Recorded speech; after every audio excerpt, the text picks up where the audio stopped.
आज यहाँ पे 1.1 एक्सरसाइज से मैं कुछ क्वेश्चंस का सॉल्यूशन करने जा रहा हूँ और ये FSc second year chapter number 1 का एक्सरसाइज है 1.1 जो कि आपके मैथमेटिक्स बुक में पेज 11 पे मौजूद है। फर्स्ट क्वेश्चन हमारा ये है कि हमें यहाँ से A B C D E और एफ तक के पार्ट्स गिवन है क्वेश्चन नंबर 1 में, और हमसे क्वेश्चन ये है कि इनमें से सिर्फ और सिर्फ इंडिपेंडेंट और डिपेंडेंट वेरिएबल्स की निशानदेही करें। तो जिस तरह हमारे पास एक फंक्शन होता है, let's say y is equal to F of x, इसकी फॉर एग्जांपल कोई भी वैल्यू है, लेट्स से एक्स स्क्वायर प्लस 1, तो हम यहाँ पे जो x को वैल्यू फीड करते हैं जिस पे फंक्शन या y definite real number answer देता है, तो x की इन वैल्यूज़ को हम कहते हैं इंडिपेंडेंट वेरिएबल या इनपुट कहते हैं या डोमेन वेरिएबल्स कहते हैं। जो आंसर आता है y की वैल्यू आती है, जिस तरह एक्स स्क्वायर प्लस 1 से आंसर आएगा तो उसको हम कहते हैं डिपेंडेंट वेरिएबल की वैल्यू या रेंज की वैल्यू कहते हैं। तो यहाँ पे हमारे पास अभी जो है फर्स्ट क्वेश्चन में फंक्शन है p is equal to 64d। तो असल में ये फंक्शन हमें इस तरह देना चाहिए था p ऑफ d, तो इसको अगर ये इस तरह लिखते तो ज़्यादा आसान होता। बहरहाल p ऑफ d, इसमें ये d जो हमारे पास है ये हमारे पास है इंडिपेंडेंट वेरिएबल। इसी क्वेश्चन के लिए d जो है ये इंडिपेंडेंट वेरिएबल है। सेकंड पार्ट में F of c is equal to 9 over 5c plus 34, तो इसमें हमारे पास ये c है, इसको हम चूँकि वैल्यूज़ देते हैं और ये हमारा पास यहाँ पे इंडिपेंडेंट वेरिएबल है। जिस तरह हम कन्वर्जन करते हैं सेल्सियस और फ़ारेनहाइट थर्मामीटर्स में, तो अगर हमें सेल्सियस पे रीडिंग गिवन हो, हम इसी फार्मूले में पुट करते हैं तो एक करेस्पॉन्डिंग फ़ारेनहाइट की वैल्यू हमें देता है। तो c यहाँ पे हमारे पास है इंडिपेंडेंट वेरिएबल।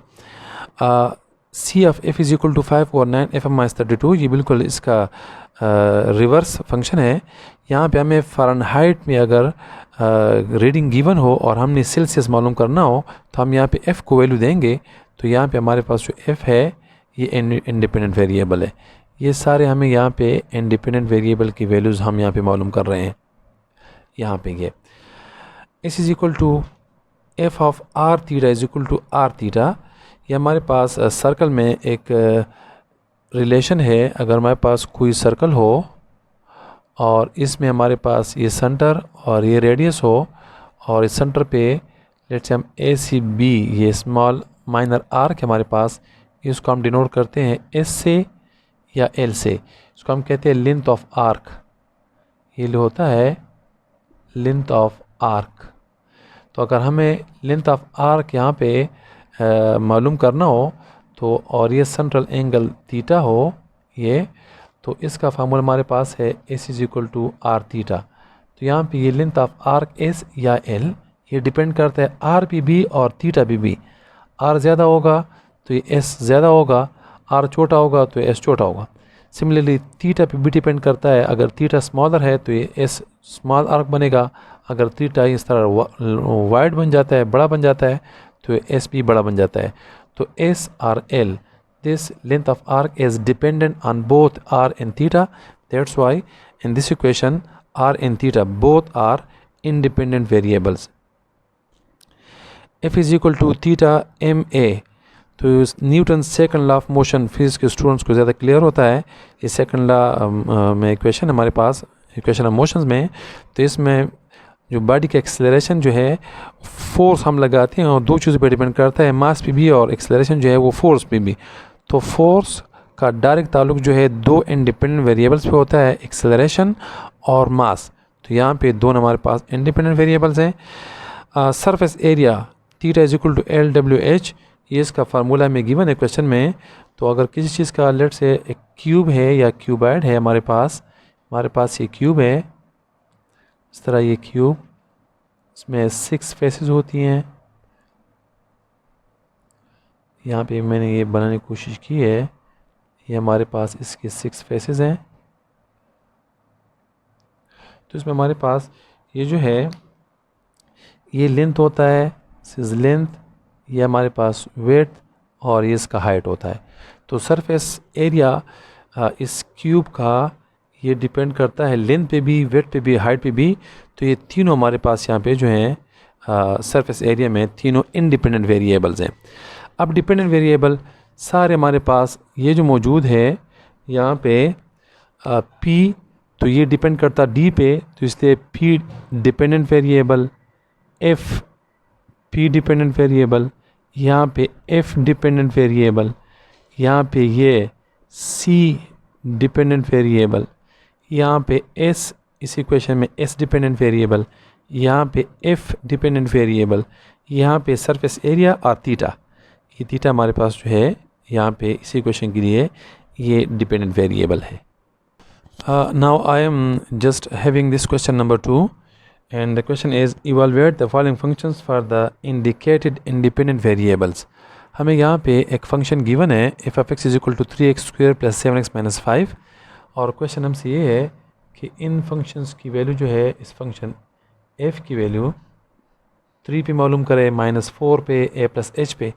इन क्वेश्चन में कोई सिंपल ट्रिक, हमने x की जगह यहाँ पे 3 है क्वेश्चन में मांगा है, तो इसी x को 3 से रिप्लेस करें, इधर भी x को और इधर भी x को 3 से रिप्लेस करें, और 3 को स्क्वायर को प्लस 7 माइनस 5 को इसको हम कुछ भी नहीं कहेंगे और ये हमारा आंसर होगा.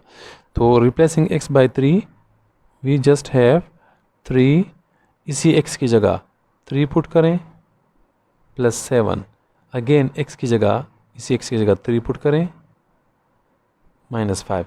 इसके सिम्प्लिफिकेशन से हमारे पास जो भी आंसर आएगा ये रिक्वायर्ड आंसर होगा. 3 स्क्वायर 9, 7 3 21 -5, और 3 9 27 प्लस 21 -5. इन दोनों को ऐड करते हैं तो 48 -5 मीन्स 43, इसी क्वेश्चन का आंसर होगा.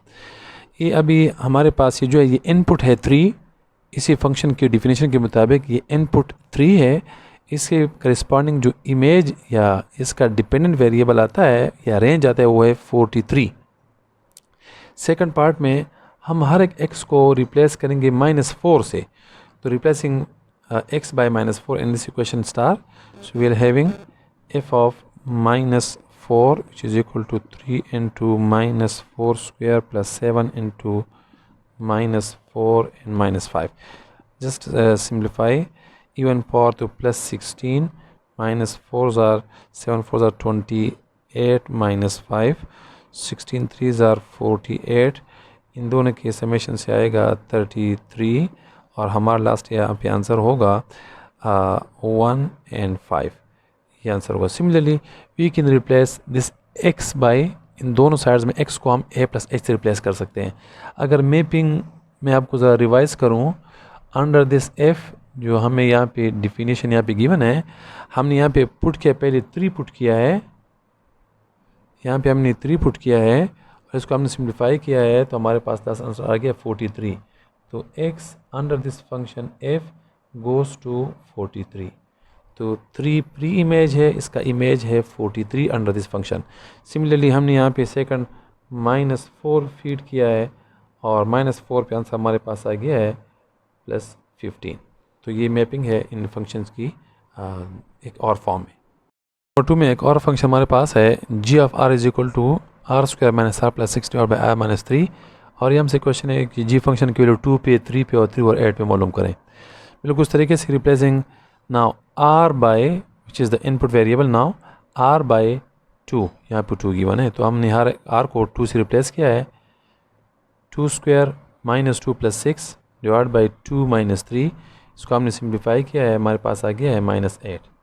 देख सकते हैं अंडर दिस फंक्शन g, अगर 2 हम इनपुट दे दें इस फंक्शन को तो आउटपुट हमारे पास -8 आता है.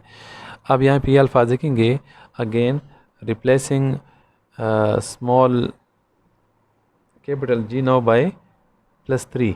यहाँ पे g ऑफ 3 अगर हमने मालूम करना है तो 3 रिप्लेस करेंगे इक्वेशन स्टार में, इस इक्वेशन में, तो g of 3 is equal to 3 square -3 plus 6 divide by 3 and -3.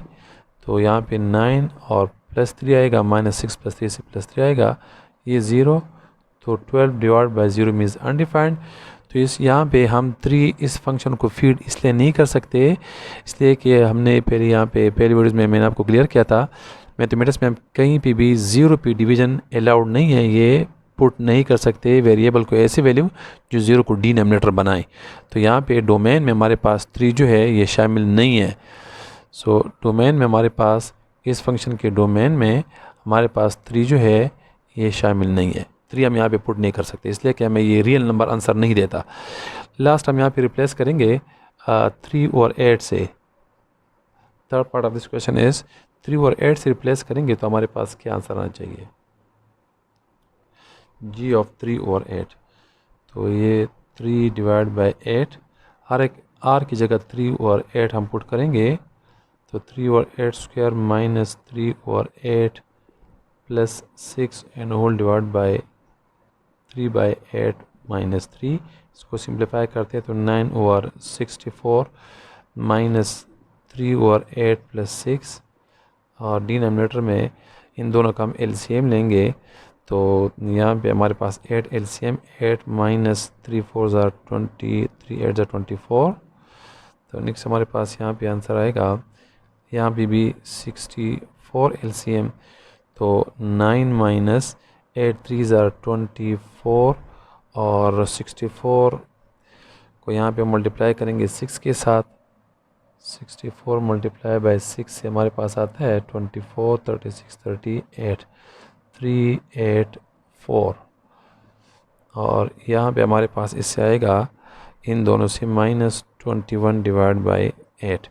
इसको फर्दर सिंप्लीफाई करते हैं तो 9 और इन दोनों को हम ऐड करेंगे तो हमारे पास बनेगा 393 माइनस 24 बाई 64। इसको उलट देते हैं तो 8 डिवाइड बाई माइनस 21, ये कैंसिल भी कर सकते हैं।